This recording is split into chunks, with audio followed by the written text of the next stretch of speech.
चीन ने चांद की तारीख साइट से नमूने हासिल कर लिए। ये कितने अहम हैं, इनसे क्या क्या इंकशाफात हो सकते हैं, आइए जानते हैं।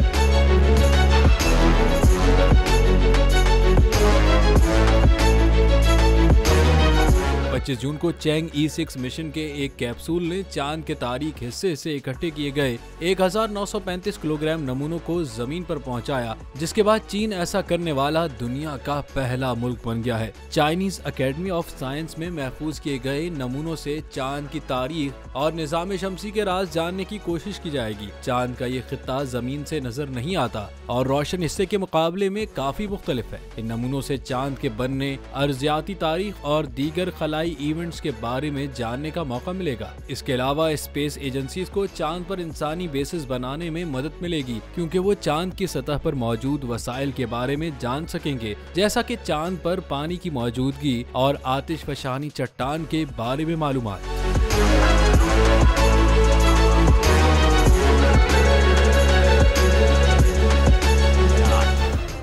सब्सक्राइब करें और बेल दबाएं ताकि कोई खबर रह न जाए।